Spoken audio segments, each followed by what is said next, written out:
subsequent meetings of the work group may occur, we hope to be able to report back at least some progress on this topic at the October meeting of this group.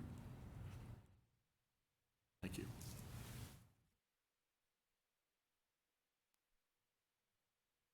Any comments or discussion from those members on the work group or anyone around the table?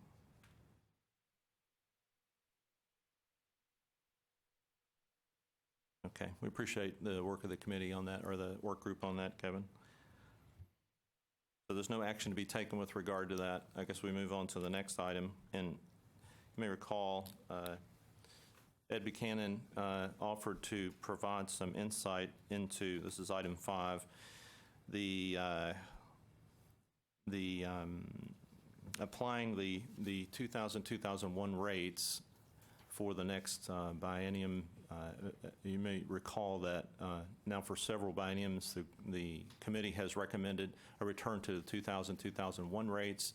And initially, the plan was to get there in 3 increments over time, and we've made some progress, but we haven't gotten back to where we'd hoped to be at this point. So the question for the committee will be, do we continue to remain with our position that that's where we want to return, and maybe it takes longer than 3 increments to get back where we want to be, but nonetheless our cost structures have not changed, and it is still important that we return to that level of funding in order to sufficiently fund the campuses and to keep student tuition at reasonable levels. And so the work that Ed has done will give a reflection of what that would look like, and he's also incorporated into that, because the time of the discussion was also uncertain with relation to the 2 new medical schools, what that would look like potentially for them, to the extent that he was able to get the necessary information to compile those numbers. And so just for a quick refresher before Ed starts doing the quick calculation before the committee, I believe the increase from 14-15 to 16-17 was about 8% for I&O, about 6.87% for infrastructure, about 8.56% for research enhancement. And this is in total. Remember, it will vary to some extent by institution depending on how their cost variables change or their enrollment. And then the mission-specific increase was 6.98%, and then graduate medical education was the largest increase at 30.7%. So one of the things we would hope to make a motion on today and take care of would be the recommendation with regard to the level we want to recommend in the report. So, Ed. Okay, thank you, John. Good morning. If you look at the multicolored document that you have in your packet, I'll walk you through the formulas and highlight a few of the differences. The first formula, the instruction and operations formula, the I&O rate for 16-17 was 98.29, and the 0001 rate that's being priced here is 11,383. This includes the 2 new medical schools with an estimate of 50 medical students in each school, which totals about $10.8 million.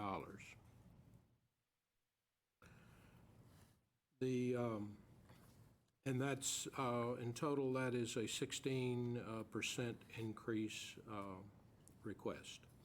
For the infrastructure formula, the 2 rates, $6.65 and $6.26, have been increased to $11.18 and $10.68. We had data to calculate an estimate for the Austin Medical School. It was a little over $16 million, and that one, overall, that formula would increase approximately 75% for those rates. For research enhancement, the rate used was in 16-17 was 1.23%, and the rate for 00 and 01 is 2.85%. We have and I want to we have information on both of the schools. I want to apologize to RGV for overlooking their number when I prepared this document. So to give you some idea of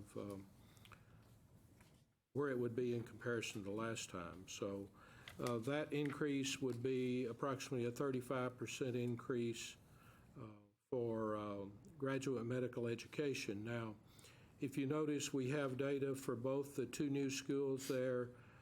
For the 16-17, I was able to break out Austin and RGV from the institutions it was reported in and reflect that separately. So I believe that covers all the formulas. If there are any questions, I'll be happy to entertain them. Ed, I have one question. I see Baylor College of Medicine under the GME formula. Do they also participate in INO or only GME? Only GME. Okay.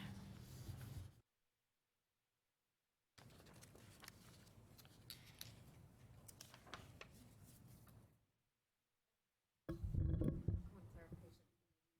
The rate that you mentioned, that's a biennial rate. That's correct. The annual rate would be $8,444. It's published below the line there.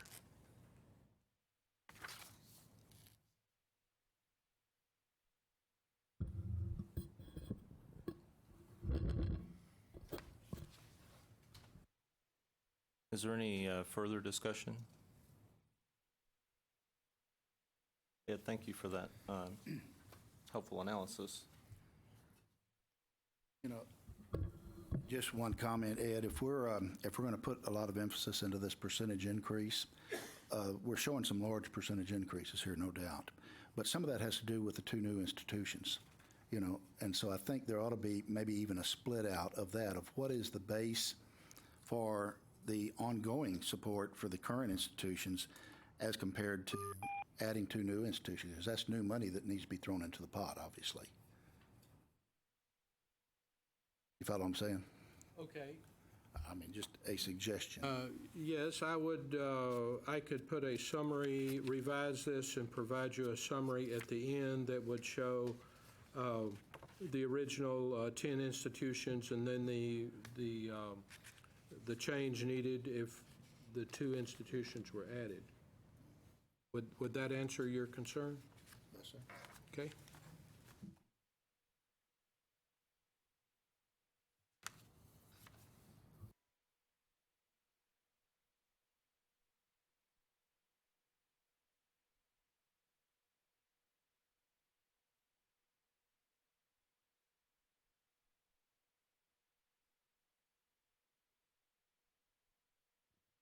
All right, I think that additional analysis that Ed will put together for us will be helpful so that we can understand the increase for existing HRIs and then the difference for if the other two medical schools are included in the formulary.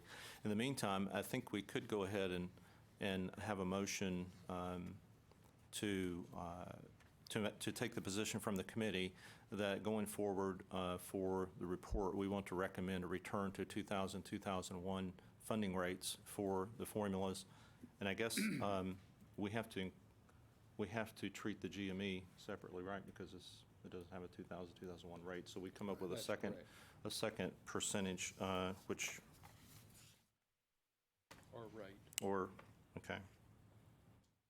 Or basically in the calculation you've put here, we're looking at a 34% increase, perhaps, so we could adopt that as well. As part of the recommendation. So I think we could probably do that in one motion. So the motion, if there's a motion, if anyone would like to make a motion to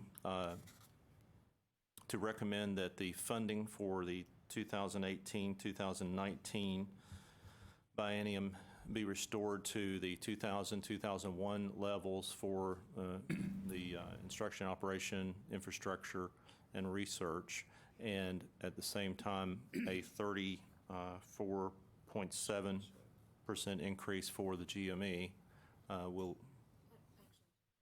Okay.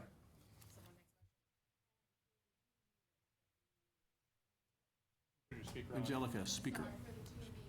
You noted that you used the rate that was recommended by the last Formula Advisory Committee.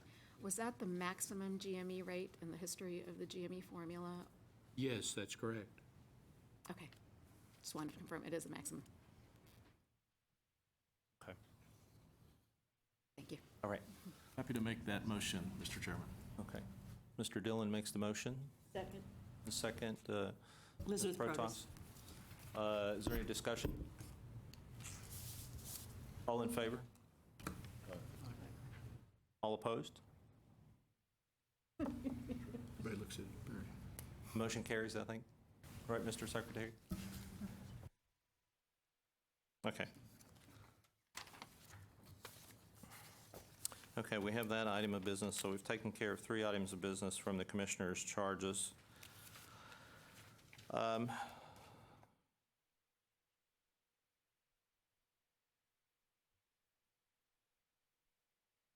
So I think item 6, we already approved in the last, so unless there's a need to revisit that, item 6, we'd already approved, if you refer to your minutes, the weights remaining the same.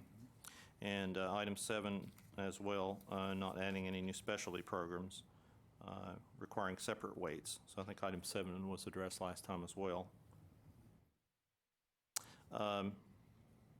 Ed hasn't had enough information yet to put together a draft report, but now that we've established the rate that we want to request, I think he'll be able to move forward with that, and we should have a draft in October. Yes. Okay. And I'm working on the 30/60 language that we'll put into the draft report, which deals with the 4 goals in the Commissioner's 30/60 initiative, which I think is part of the Closing the Gaps overall umbrella initiative, and it has to do with keeping student tuition low. It has to do with the number of people graduating with degrees or certificates by certain years moving forward, and a couple other issues. And I think, one of the things we can tie to that is the importance that the formula has in funding the campuses so that tuition rates can remain steady or at least grow at a slower rate because of the sufficient funding from the state. So I'm welcome to hear any input to that if you want to email me, but otherwise I'll have some information to Ed later next week, and then we can probably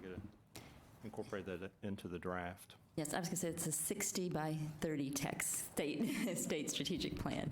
Thanks. And there are materials in your packet related to the new plan.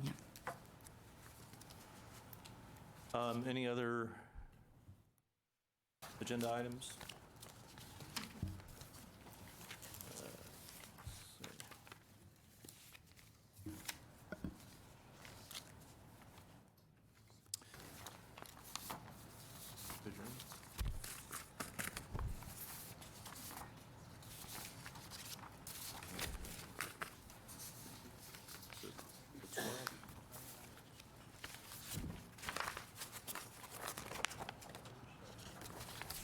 Okay, our next meeting is scheduled for October 7th, and it's at the same time, right, Ed? It'll be 10 o'clock here in the same location. And so in the meantime, if you'll work to submit your templates to Kevin and his team, they'll get that put together. And Ed will be working on the draft report. I'll be working on the 30 by 60 initiative. 60 by 30. Sorry, 60 by 30. Sorry. A lot in the subtleties there, I recognize. If there are no other issues, then I guess we would stand adjourned. Thank you.